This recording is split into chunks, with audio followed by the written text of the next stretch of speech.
Hello again. My name is Fleetus Poston, and I'd like to spend the next 10 minutes or so talking about the power of attending cybersecurity conferences, from attending, networking, and eventually speaking at one of these conferences. By going to a conference, it opens up many doors and opportunities for you to learn what's going on in the industry, interact with industry peers, thought leaders, and eventually establish yourself as one as well. So let's dive into how attending, networking, and speaking at conferences is beneficial for every cybersecurity professional. So, why attend a conference? The first one could just be to stay up to date. I recently just came back from a national conference. I had the opportunity to sit down and hear relevant talks that are pertinent to my industry, to the community, and to the individuals that I serve as mentor to.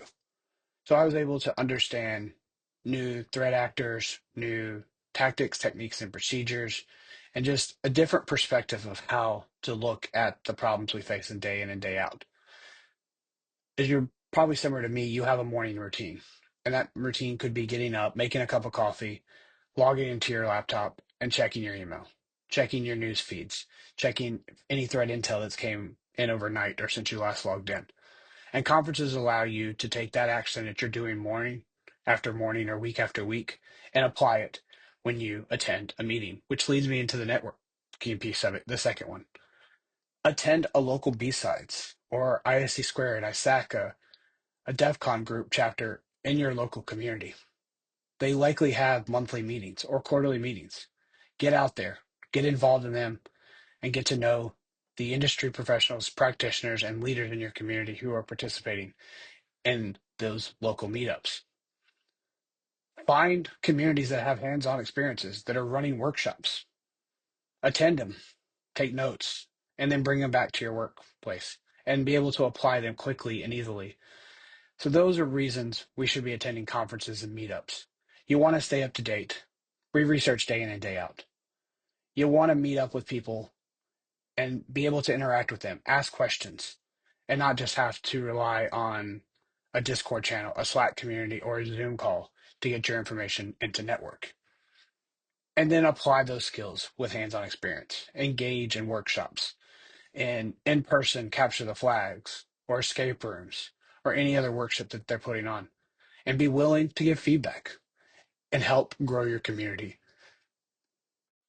So that leads me into the value of networking.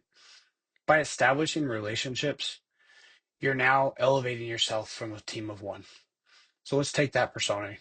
You work for a small organization and you're the only IT or security person. It can be lonely. You don't know where to go. So by establishing these relationships, you've now given yourself the ability to ask questions, to learn and be challenged by the network that you've established. You can reach out to one and say, "Hey, I've been asked to review this type of technology. Anyone share what's worked for them? Share what they wish they knew and learn from others." You can get valuable insight by using the network that you have, which allows you to collaborate. Collaboration goes a long way in the InfoSec and cybersecurity community. So make sure that you are a value add, that you're giving back to the community, not just taking. So Felitus, what does that look like? Build content, review content, share feedback on that content. All of us have subject matter expertise. Be willing to share those. Put together a lightning talk and come out and present it. And just collaborate with others.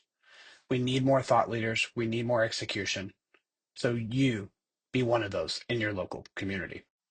So to continue to pull the thread from the previous slide, speaking at conferences is a great opportunity for you to share your expertise.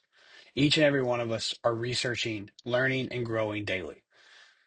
So take time to document those. Be able to share your lessons learned, your tips and tricks, the research that you've completed by putting together a small deck, presentation, by writing a blog, or taking that research and turn it into a white paper that you can publish. And then after you publish that paper, be willing to go around to your communities and present your findings in a short talk, thus establishing yourself as a thought leader. showing you as a person of authority on that subject matter expertise, which allows you to continue to expand on the technology or the research that you've completed. This allows, as we talked about, to expand your network because you can start by presenting at a local ISSA meeting and then put it in at your local B-sides and then try to submit it to a national event such as a SANS summit or uh, an anti-siphoning conference or any other conferences out there. This allows you to now get out there and give back to the community by sharing your expertise, putting thought leadership behind that, while growing the network who now understands the topic, the technology, or the use case that you're solving. By doing all of these things of networking and speaking, you can pull this back into the benefits you in your career path.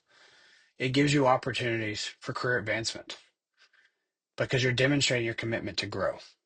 You're going out into the community and showing that I'm still willing and capable and I have the aptitude to challenge myself on the emerging technologies, to continue to grow, to be a better individual, both with soft skills and technical skills, which leads into professional development because you're showing that you're willing and able to stay current on our trends.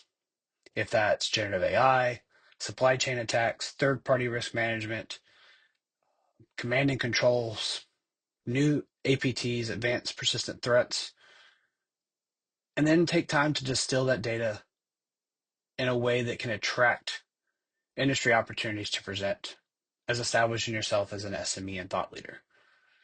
All of these adds value to your brand and to your career opportunities. A talk could lead to an opportunity to serve on an advisory board for a nonprofit or another organization. It could open the door for your next career move to transition from a GRC into an operations role or from an offensive to a defensive role, leading into that professional development because you're continuing to sharpen and refine your skills, thus making you more attractive as a thought leader in the community. So focus on how networking, how learning and growing and attending these conferences can help you stay ahead in your career and open new doors for you to give back, both to you professionally and to the community that you live in. So now, choosing the right conferences. Make sure they align with your expertise and your interests so they're relevant.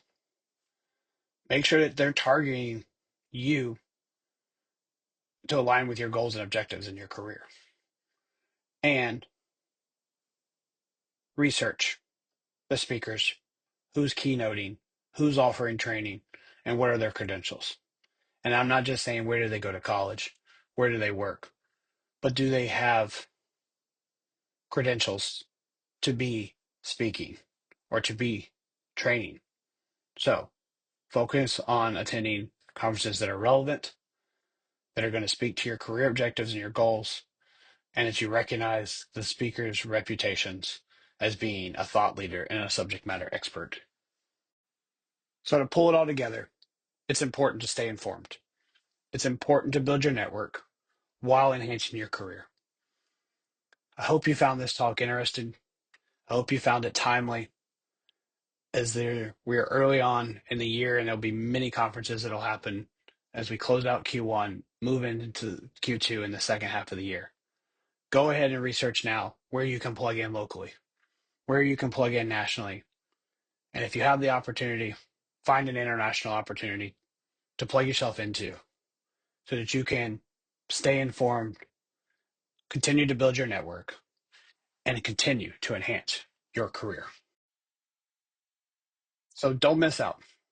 Attend conferences, both virtually and in person. Continue to give back to the community by networking and offering up your expertise. I challenge each and every one of you, submit a call for proposal now. Submit many.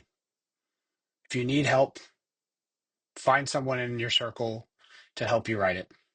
Reach out to me if you need help.